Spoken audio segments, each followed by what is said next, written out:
syempre, tao lang tayo, nakakaramdam tayo na inggit. Oo. Kasi sa totoo lang, boss, hindi nakaka-proud maging mahirap. Paano mo nasabi? Nung nakapagtrabaho na ako sa hotel, doon namulat yung mata ko na bakit itong mga to, nabibili nila kung anong mga gusto nila, nakakain nila kung anong gusto nila. Okay. Bakit ganito ang lifestyle nila? Ah. Anong ginagawa nila? So usually nakikita ko sa kanila, mga negosyante sila. Doon ako nagkaroon ng idea, gusto ko rin magkaroon ng negosyo. Pag titignan mo yung check-in form nila, malamang ka naiisip mo doon. Noong panahon na yun, 5,000 ang sinasahod ko kay Senas. Sila isang gabi lang. Bali wala pa, hindi pa tinitingnan yung bill. Doon ako na-curious, sana balang araw maging ganito rin ako.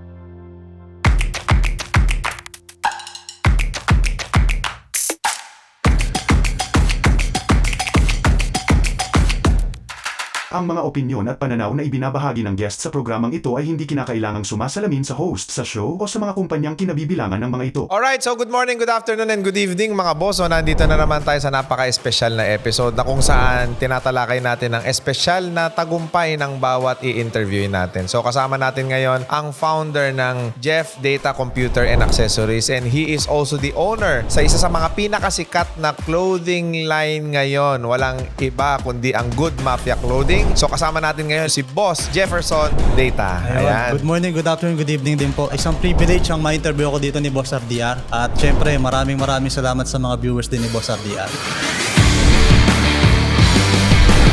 Napaka-sikat na sikat mo, especially sa Tondo. And yung Good Mafia Clothing mo is actually doing good, Yes, no? boss. So nakikita ko, ang dami yung benta, mga endorser mo, medyo mga sikat, di ba? Yes, boss. Saan galing si Jeff Data? Hindi ako galing sa mayamang pamilya. Ako'y nakaranas din ng paghihirap. Nung elementary ako, nakaapat ako eskwelahan. 4 na eskwela elementary? Yes, boss. Kung tawagin na rin, no, permanent address eh. Kasi nangungupahan kami noon, palipat-lipat kami ng bahay. Nakapag-aral ako sa Monumento Caloocan, Marulas, Valenzuela. Nag-aaral din ako sa Marikina. Oo. Puro public school to. Puro public school yon. Bata pa lang ako, broken family kami. Ang nagpalaki sa'yo at nag-alaga sa'yo. Yung mother ko po. Dahil nga nung kahirapan namin, palipat-lipat kami na bahay, hindi nakabayad ng upa. Naranasan kong tumira sa tita ko. Oo. Pero nung high school ako, nandun ulit ako sa side ng mother ko. Awa ng Diyos, nakakaraos. Yung hirap na dinadanas mo nung kabataan mo, probably marami ka ring insecurities sa mga kapwa mo kabataan na nakikita mo na medyo nakakaluwag-luwag sila sa buhay. Yes, boss. Siyempre, tao lang tayo, nakakaramdam tayo na inggit. Oo. Yung sila, masaya, kompleto pamilya. Ganun pa man, naging grateful pa rin ako na kung bakit ganun yung kalagayan ng buhay ko dati. Kasi hindi naman ako magiging matatag malakas eh. Kung hindi ko napagdaanan yung mga ganong hirap. Bakit sila nagkahiwalay, nanay mo tsaka tatay mo? Yung airpot ko, yan, sumakabilang bahay. Sumakabilang bahay. Sumakabilang bahay. Oo. Nung sumakabilang bahay, iniwan kayo. Iniwan kami, boss. Ilan kayo magkakapatid? 3. Ako yung panganay. Habang lumalaki ka, hindi ka naman nagtanim ng puot o galit sa tatay mo. Nung una, boss, meron. Pero may ugali kasi ako na mabilis ako mag-move on eh. Kasi wala namang magagawa yung galit natin eh. Correct. Kaya kailangan palipasin mo talaga kagad yan. Napatawad mo yung tatay mo. Yes, boss. Pinapatawad ko naman tatay ko. Okay, in good terms kayo Yes, ngayon. in good terms kami. So, nung kabataan mo, maaga ka bang nagtrabaho, namulat sa pagninegosyo? 18, yan. Nakapagtrabaho na ako niyan 18. Anong unang job mo? Unang trabaho ko ng waiter, catering. Hindi ka nakagraduate ng college. Nakapag-college ako, boss. Working student ka. Exactly, boss. Ayun. Nung nag-aaral ako, yung unang SEM, okay, nasusustain ng mother ko. Oo. Yung pangalawang SEM, hindi maganda yung kapalaran. Ang sabi sa akin ng mother ko, nak, huminto ka muna ng pag-aaral. Ay, hindi natin kakayanin. Oo. So ako naman, sinubukan ako maghanap ng trabaho. Buti na lang, may na-applyan akong catering. Okay. Every Saturday, Sunday, may trabaho. Kaya lang, yung Sabado, Linggo, boss, kulang. So sinubukan ako mag-apply. Nag-apply naman ako ng Jollibee, boss. Jollibee crew? Ah, okay. Naging cashier ako, naging dining crew ako. Ang tagal, 3 years. 3 years ka sa Jollibee. Yes, boss. Hindi lang yung boss, hindi ko binitawan yung catering. Monday to Friday, Jollibee ka. Yes, boss. Weekends naman, Catering, boss. Waiter ako. Tapos, ang pasok mo araw-araw. Araw-araw, boss. Eh di wala kang pahinga. Wala talaga, Dapat boss. palang ang apelyido mo, Jeff Data, walang pahinga. Dapat ganun sana. Ang galing ang sipag mo, no? Kailangan ko sipagan talaga, boss. Talagang sa buhay, kung gusto mo magtagumpay, sa murang edad pa lang dapat tinitrain mo yung sarili mo na maging disiplinado ka. Yes, boss. Dapat. Kasi maraming dumaan sa edad mo, ang ginawa nila ganito. Nag-aaral sila, tapos gimmick sila, kasama tropa, kasama barkada, barkadahan. Yes, boss. Ikaw inubos mo yung oras mo nung mga panahon na yon sa paghahanap buhay para makapag-aral ka. Tama, boss. Hindi ko na-enjoy buhay ko nung college ako. Kasi puro trabaho, aral ako nun. Nakatapos ka ba? Nakagraduate ako, boss. Anong Proud to kurso? say, HRM. HRM graduate ka. Yes, boss. Ikaw yung tipo ng bata na kahit nasa broken family kayo, maraming kulang sa buhay natin, pero ganun pa man, sinunod mo yung gusto ng mga magulang mo na makapagtapos ka ng pag-aaral. Kasi gusto ko may mapatunayan, boss. Gusto ko makawala sa mahirap na buhay. Kasi sa totoo lang, boss, hindi nakaka-proud maging mahirap. Paano mo nasabi? Hindi ka makapag-enjoy eh. Gusto mo ng masarap na pagkain, hindi mo mabili. Gusto mo pumunta sa ganun eh. hindi mo magawa. Kumbaga, wala akong choice. Ang nagagawa ng pera, nagkakaroon ka ng option sa buhay. Yes, boss. Nagkakaroon ka ng maraming option. Tama eh. Kumbaga, I can relate to that. Kung mahirap ka, ang transportation mode na pupwede lang sa'yo, mag-jeep, mag-tricycle. Yes, boss. Or kaya maglalakad ka, magbibisikleta ka. Kapag ka may pera ka, konti, pwede ka na mag-taxi, pwede ka na mag-grab, Yes, pwede boss. ka na mag-angkas. Tapos pagka nakaangat-angat ka na naman, pwede ka makabili ng sarili mo sasakyan. Yes, boss. Pero yung nakaangat-angat, dumadami option. Yun pala yung nagagawa ng maraming pera, no? Kaya ka nagpursige sa buhay, gusto mo dumami yung option mo. Yes, boss. Gusto ko maraming option kung gat maaari. Oo. At ayaw mo nang danasin ng mga magiging anak mo, yung dinanas mo sa buhay mo. Yes, boss. Ito na, nakagraduate ka na. Ano una mo naging trabaho na? Yung full-time ka na? Nung nakagraduate na ako, boss, nag-apply naman ako ng hotel. Kasi HRM Yes, graduate ka. HRM. Ang instinct ko kasi dati, boss, mag-abroad. Oo. Magbarko. Oo. Yan kasi ang traditional na pangarap ng Pinoy eh. Oo. Which is mali pala yun. Yes. Pero nung nandoon ako nung pagka-graduate ko, nasa hotel na ako, nakapagtrabaho na ako. Nung nakapagtrabaho na ako sa hotel, doon namulat yung mata ko na bakit itong mga to, nabibili nila kung anong mga gusto nila, nakakain nila kung anong gusto nila. Yung beer sa hotel, boss, parang 480 isang bote ng beer. Yung mga nagche-check-in sa hotel, yun ang tinitignan mo. Yes, boss. Okay. Bakit ganito ang lifestyle nila?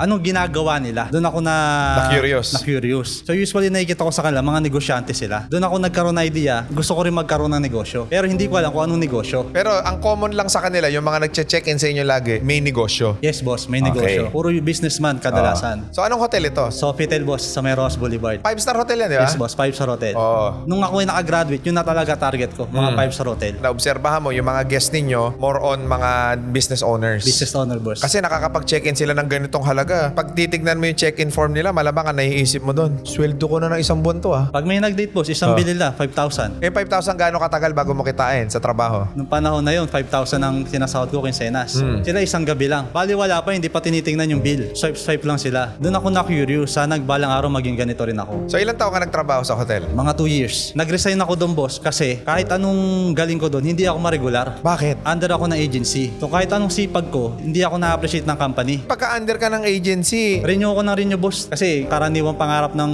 empleyado is ma-regular. Oo. Kasi may mga privilege, di ba?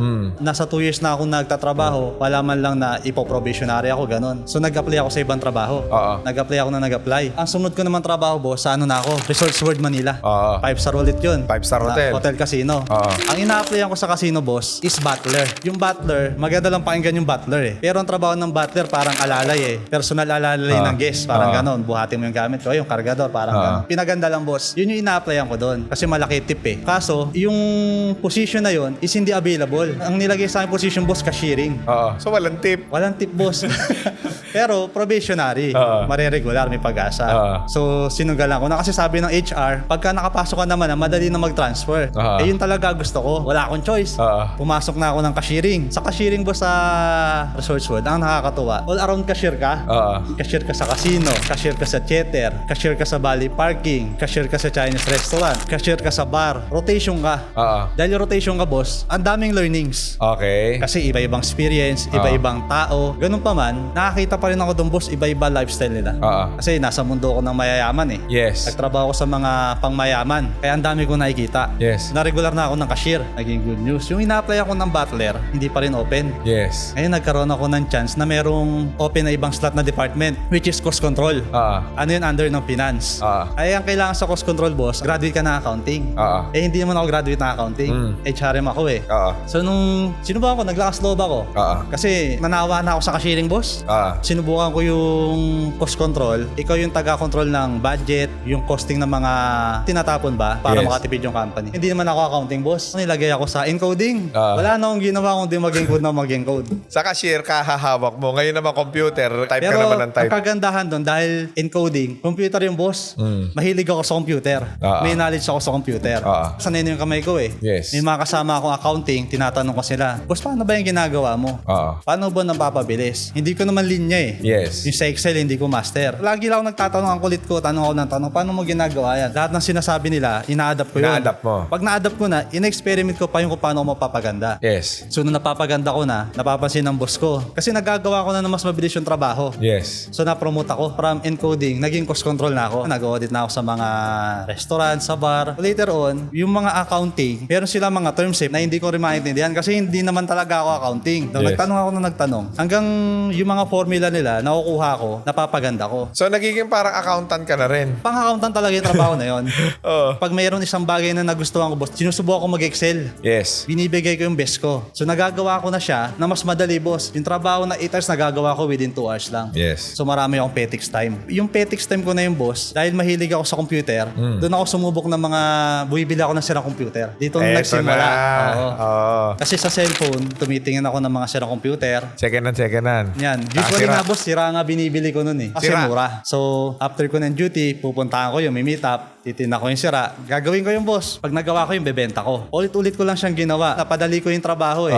Sa mga viewers ni Boss RDR, subukan nyo laging maging mabilis. Kapag ginawa nyo maging mabilis, magiging petix kayo. Yung matitira magiging petix time nyo, gamitin nyo sa magiging productive kayo. Yun. Di, sinubukan ko na magbenta-benta. Sinimulan ko yung, boss, sa 1,000 eh. Sira kasi, boss May eh. 1,000 bang computer? Basta sira. Bumibili ako ng sira nun. Hindi nagagawa-gawa ko. Kung nagagawa ko na, binibenta ko siya ng 2,000. So may 2,000 ako. Bukas ulit, duty ako. Maghahanap ka Tatrabaho ulit ako. ng sira. Tatapusin ko agad yung trabaho ko ng mabilis. Marami na naman akong oras. Yung natitira akong oras, naghahanap na naman ako ng sira. Binibili ko na naman. Nung panahon na yung, boss, wala pang Facebook group. Ads, Ads, wala pang mga ganun. Nung panahon na yung sulit.com, sa Kayos dito. Oo nga. Oo. Yan. Ano yung mga 2014? Yes.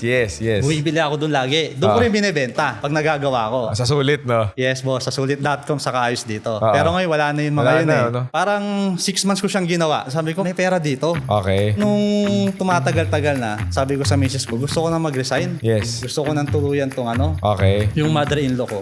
Sinubukan ko umiram ng pera, boss. Pinahiram naman ako. Nagsimula sa 10,000. Nung naparoling ko, binayaran ko, binigyan ko ng interest. Inulit ko lang ulit. Yung pinapuhunan mo dun sa mga binibili mo ng sira, nung nakita mo may potensyal, sumugal ka ng mas malaki. Sumugal Galing sa na ako, utang. boss. Alam ko naman yung kikitain ko eh. So ganun, paulit-ulit ko siyang ginawa. Hanggang 10,000, binalik ko, sinunod ko hiniram 20,000, 30,000, napalaki ko ng palaki. Nagpaalam ako sa mother ko nung, boss, ma, mag-resign na ako sa trabaho ko. Ayaw pumayag ng mother ko, boss. Sinabi ko rin sa misis ko, ayaw din pumayag. Sinabi ko rin sa in-law ko, ayaw din pumayag. Kasi kumbaga, okay ka na dyan eh, kumikita ka na eh. Kasi imagine mo, no? Maganda sweldo, magaangan trabaho. Yes, boss. Sino bang magre-resign nun? Saka, boss, ang uniform ko doon, coat and tie. Ang ganda ng bihis mo. Ang ganda ng bihis ko, boss. Feeling ko ang yaman-yaman ko eh. Oo. Kaya nga, boss, hindi ako masyado mahilig Coat and tie. mag-coat and tie. Kasi Sawa ka na. nagsawa na ako, boss. Nagtrabaho ako sa hotel eh.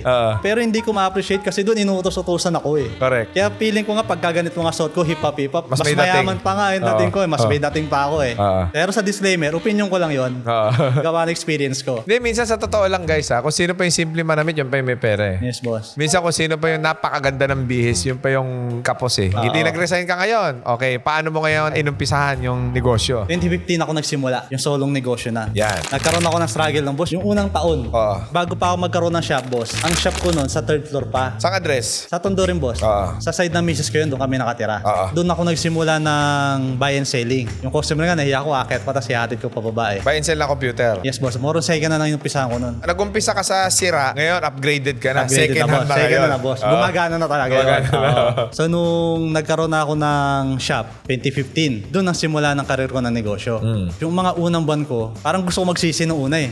Sayang, bakit ako nag-resign Kasi kumbaga, yung benta, sumasapat lang sa expenses. Pero hindi ko siya sinukuan. Picture, benta, benta. Post, boss. Kahit gabi, post ako ng post. Binubura ko ulit yung post ko, tapos magpo-post ako ng panibago. Kasi nung panahon Para na yung bumalik boss, sa taas. hindi pa uso Facebook selling. Yes. Ang bentahan lang talaga no, sulit.com, ayos dito sa Katipid PC. Ah. Ang hirap kunin na unang milyon ko nun, boss. Ah. Kasi pangarap ko nun maging milyonaryo eh. Ah. Parang 1 year bago ko siya nakuha. Pero nung nakuha ko yung 1 million, boss, madali na sa akin gumawa ng second million. Ibig sabihin, ang pinakamahirap pala yung unang milyon lang nila. Yes, boss, napakahirap ng unang million. Pero pag nakuha mo na yung unang milyon, yung makakasunod na milyon, madali na. mas madali na, boss. Kasi nakuha mo na yung formula eh. Yun. Yung formula, pagagandahin mo pa. Once na may nagawa kayong magandang formula, huwag kayong mag-stick sa isang formula. Palagi yung pagagandahin ng formula. Ang buhay pala, it's all about formula lang. Kailangan boss. alam mo yung secret recipe. Kailan mo nakuha yung unang milyon mo? Anong taon?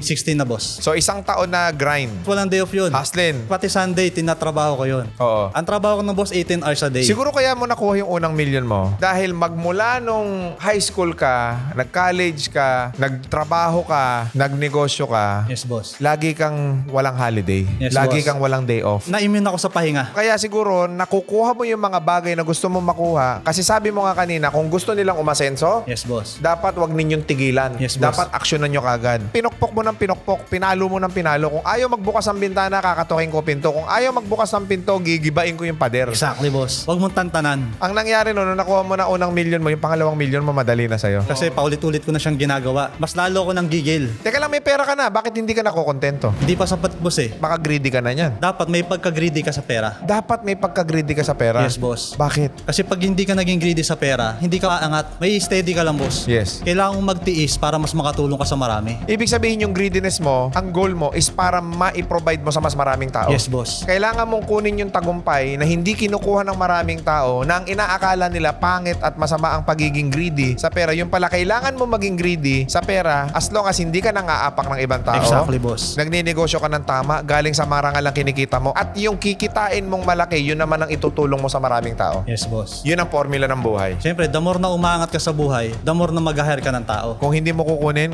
ng ibang tao yan sa'yo. Yes, boss. Kung hindi ka magsusumikap, hindi ka magsisipag, maraming tao dyan na mas masipag, mas matyaga, mas matiisin, mas gigil sa'yo, ang kukuha ng pangarap na dapat meron ka. Iba ang kukuha, boss. Kaya ikaw kinuha mo kagad. Yes, boss. Hindi ko binitawan. Oo. Tuloy-tuloy ako, gigil ako lagi, boss. Lagi akong gutom sa tagumpay. Ilang taon mo nakuha yung peak mo at that time? Nung 2016, boss, nakatikim na ako ng first million ko. Okay. Tinuloy-tuloy ko lang, boss. 90% ng pera ko, binabalik ko sa negosyo. Tapos pag-roll, mas malaki na ulit. Roll Okay. lang ng roll. Okay. Nagkabahay Inulit-ulit ka? ko lang. Yes, boss, nagkabahay ako. Awa Anong ng Diyos, taon? nagkabahay ako. Nakabili ako ng bahay is 2018. In 3 years, nagkabahay ka, nagkakotse ka. Nagkakotse ako, boss. Ilang kotse mo? Ngayon, 5 na sasakyan ko. Nagka-savings ka pa bukod pa doon. Nagka-savings pa ako, boss. Ngayon, yung nandun ka na sa peak ng pagninegosyo mo, sa computer, sa lahat, no? Tuloy-tuloy ba yung naging success mo? Naging tuloy-tuloy siya. Ang galing nga ng Diyos, boss eh. Isang bahay lang ang hinihingi ko. Binigyan niya ako ng 4 na pinto. Paano yung 4 na pinto? Kasi nakabili ako ng property apartment na. Paupahan na. Yes, boss. 4 na pinto. Ibig sabihin yung sipag mo lahat may Yes, pinuntahan. boss. Sobra pa yung binigay sa akin ng Diyos. Nung naabot mo na yung tagumpay, is there any instances in your life na down ka pa? Meron, boss. Paano? Kasi pumasok ako na isang corporation. Yung corporation na binuo namin is for computer sana. Linya mo yan. Yes, boss. Hindi ka Linya ko kasi. maloloko dyan. Oo, kaya pumasok ako sa corporation dahil computer ang usapan. Oo. Kumbaga yung computer kasi sanay na kami lahat eh. Gamay namin lahat.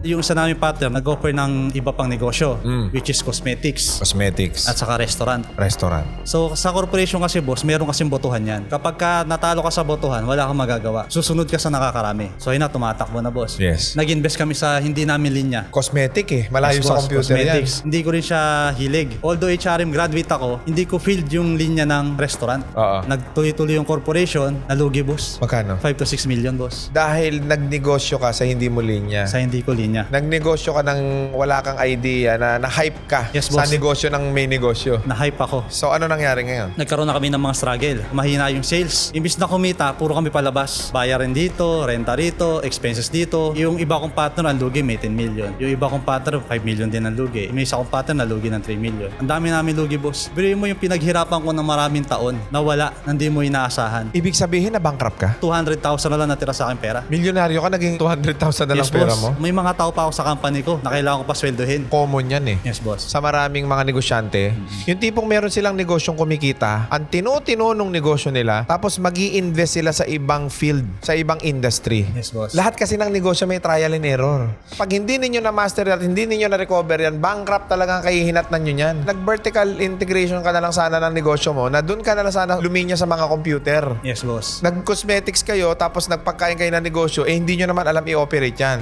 So kaya na-bankrupt ka, di ba? Nalugi ang corporation, boss. Kinain kami ng expenses. Ano nang ginawa mo ngayon? Isang araw lang ako nagmukmuk. Nasa kwarto lang ako maghapon. Nag-isip ako paano magagawin kong recovery. Kinabukasan, balik ako sa kumpanya ko. Yung computer ko, tinututukan ko ulit. Grind ako ng grind, boss. Umaga hanggang gabi, marketing, pinalakas ko. Hindi ko tinigilan, boss. Bumalik ako sa yung gutom na gutom ako. Kasi kabisado mo yung formula eh. Yes, Negosyo boss. mo yan eh. Yung oras ko, nasa kumpanya ko lahat. Pagka nandun nga ako sa company ko, kala mo bago lang negosyo ko eh. Marketing ko, tinutukan ko. Yes. Ang natitira ko na lang resources, boss. Mga items ko. Marami pang utang. Nalubog ka na rin sa utang. Sa daming utang ng corporation, may mga binayaran akong utang kasi sa akin na-credit. Yes. So wala akong choice kundi bayaran. Tandaan nyo, ang credibility, napakahalaga niya sa lahat ng mga negosyante. Your brand is your DNA. Kahit hindi ikaw ang personally gumastos, yung utang ng kumpanya na dahil nakapangalan sa'yo, binayaran mo lahat yun. Kailangan kong bayaran dahil credibility ang iniingatan ko. Hindi ako umutang ng pera sa iba, boss. Ano ginawa mo? Pinagkasya ko kung anong resources ang meron ako. Kasi marami nang akong utang, boss eh. Yes. Baka lalo ako lumalubog pag umutang pa ako. Kabisado ko naman meron pa ako natitirang mga resources. May mga item ako na slow moving. Binenta ko ng below SRP, boss. Paano hindi mo mabibenta, boss? Mura eh. Yung naging rolling ko doon, pinondo ko sa mga fast moving. Yes. Inulit ko na inulit, boss. Kahit napakalit na tubo, pinatulang ko. Kasi tinitingnan ko yung mga tao ko eh. Hindi ko na tinitingnan kung may kikitain ako, wala. Ang importante, masustain mo yung negosyo. Yes, boss. Masustain ko yung mga sweldo ng tao ko. Nagkaroon ako ulit ng million, boss, within 3 months. Ang galing mo naman. Sa palagay mo, bakit 3 buwan lang nakuha mo ulit? Dahil yung formula ko, boss, inulit ko lang na inulit. Kung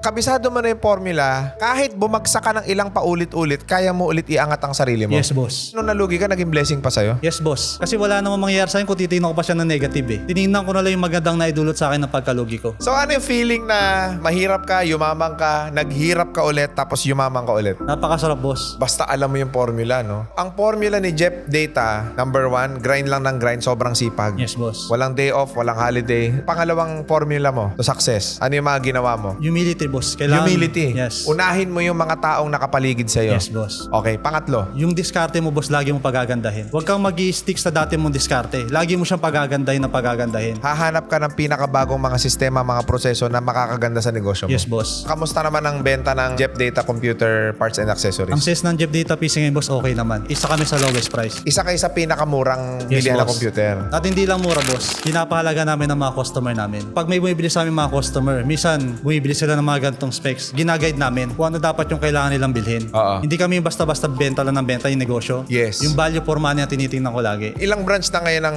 computer parts and accessories mo? Speaking naman ng branch, boss, dati meron akong 3 branch ng computer. Dahil dumaan ng pandemic, natira lang sa akin isa. Gawa ng bawal lumabas. Yes. Biniyaro ko yung mga pwesto ko, boss, 6 months sarado. Isinara ko siya. Dahil nung pandemic, malakas ang demand ng computer. Oo. Naubos ko yung stock sa mga branch ko. So ano pang purpose ko para buksan siya? Tapos Correct. nung panahon ng pandemic, boss, mas natuto ko mas paganday ng marketing ko. Imbis na sa operation mo inilagay yung budget mo, inilagay mo siya sa marketing. Yes, boss. Nilagay ko sa marketing. So para akong may mga branch Pero dahil wala sa kang marketing branch. ko. Oo. Yes, boss. Wala kang binabayarang pwesto pero yung output mo parehas. Yes, boss. Mas maganda pa. Mas maganda pa. Kasi wala nang upa eh. Mas Okay. madali ko pa natututukan yung marketing dahil sama-sama sila. Ngayon, si Jeff Data, online selling, physical store sa Tondo Pretil. Yes, boss. Nag-iisa Sa na lang. Tondo Pretil. Yes, boss. Pero mas malaki ang kinikita. Yes, boss. Mas maganda. Okay, ngayon may tanong ako sa'yo, no? Kasi meron kang clothing line. Yes, yung boss. Good Mafia, no? Yes. Eh, hindi naman part ng computer yan, eh. Bakit ka nagbukas na naman ng negosyo, hindi mo na naman linya? Pero passion ko siya. Okay. Matagal ko ng pangarap gumawa ng sarili kong brand. Na clothing line. Yes. Nung nawala ako sa corporation, inilaan ko yung panahon ko sa clothing. Kumbaga, ito yung gusto kong negosyo talaga, eh. Yung computer kasi, linya ko yan. Kaya Oo. kong pakitain yan. Ito, passionate ako dito, eh. Passionate, boss. Hindi ko rin tinitingnan kung kikita ko yan. Mahilig ka Hindi. sa mga streetwear. So, lumabas ngayon yung Good Mafia clothing. Yes, boss. Lumabas yan. Nung lumabas yan, boss, ginamitan ko ulit ang formula ko yan. Same formula, grind, Same formula, grind. boss. Hindi ko siya tinantanan. Monday to Sunday. Kung gusto mo maging successful, dapat mag-sacrifice ka muna. Kailangan ng mindset mo araw-araw Monday. Uy, ang gandang mindset nun, ha? Kasi kung anong sipag mo nung Monday, kailangan consistent yun. Mamaya sa umpisa ka lang hype eh. Correct. Tsaka wala namang kumulong tubig sa patay sinding kalan. Exactly, boss. Pag narating mo na yung success, pwede ka na mag-araw-araw Sunday. Ayun! Ang Diba? galing nga, no? Bumalik na yung income mo, meron ka ngayong passionate na binuksan na Good Mafia Yes, clothing. Yung Good Mafia clothing, nakikita ko siya sa social media, mabilis ang growth niya, eh. Kasi syempre, ang nakikita ko naglalabas ng mga clothing, mga sikat na personality. Yes, boss. Eh, ikaw business owner ka, hindi ka naman celebrity. Yes, boss. Bakit naglakas loob ka na pasukin yung ganitong industry, ganitong negosyo, where in fact, hindi ka naman talaga celebrity? Natutunan ko kung paano magpaputok ng branding. Okay. Dahil nung nalugi ako eh. Kaya sinabi mo sa akin kanina na blessing yung pagkalugi mo kasi yung mga natutunan mo doon, nai-apply mo ngayon. Nai-apply ko, boss. Magkano ang average sales gross per month? Sa gross, boss, umabot kami ng 500,000. Kalahating milyon, Yes, isang boss. buwan. Yes, boss. Galing, ha? Startup na brand Yes, yan, boss. Ilang buwan pa lang ang Good Mafia. Hindi ko siya tinantanan, boss. Pinanggigilan ko talaga siya. Kasi yun din naman ang formula eh. Gumana naman siya. Pwede ko siyang i-apply sa ibang product. Correct. Tapos ngayon, ilan ang design nyo na, mga varieties mo? Ngayon, boss, nasa version 46 na kami. Bukod sa mga kagaya nito, ayan guys, sasuot ko ngayon Good Mafia yan, ha? Ang ganda na itong hoodie na to. Yan. Yung damit ni Boss Jeff, no? Daily Yes, Hustlin. Daily Yan. Yung mga Hustlin. design, no? Ilan na yung items ninyo na SKU ninyo? Meron ka bang caps, shirts, hoodie? As of now, boss, meron kami t-shirt may available na color na black and white. At Okay. meron din kami hoodie. Pero soon, gagawa din ako ng shorts, pants. Shorts tsaka Boss. pants. Soon, gagawa ako niyan. Cap, gagawa rin ako niyan, boss. Bakit Good Mafia yung pangalan? Ang mga negosyante, boss, mga mafia yan. Kasi marami tayong natutulungan. The more na nag-hire tayo, boss, blessing yun, nakapagbigay tayo ng trabaho, nakapagbigay tayo sa kanila ng livelihood. Sort of saying, you are an entrepreneur. Yes, boss. Bukod doon, ang kabilang meaning niyan, be with mga successful na tao para umangat ka rin. Yes, boss. Kasi mafia grupo eh. Yes, boss. Ano yung pinaka-success principle principle ni Jeff Data? Nung naranasan kong hirap, hindi ko siya tiningnan na bad blessing. Tiningnan ko lang siya as blessings. Kasi yun ang sumubok sa akin eh. Doon ako naging matatag. Yung gigil ba, yung hindi ka na makaramdam ng pagod, na-immune ka sa pagod. Yes. Talagang hustling nga kung tawagin. Hustling talaga. Sipag talaga. Yes, boss. Bago tayo matapos, pwede nating batiin yung mga gusto nating batiin and maybe we can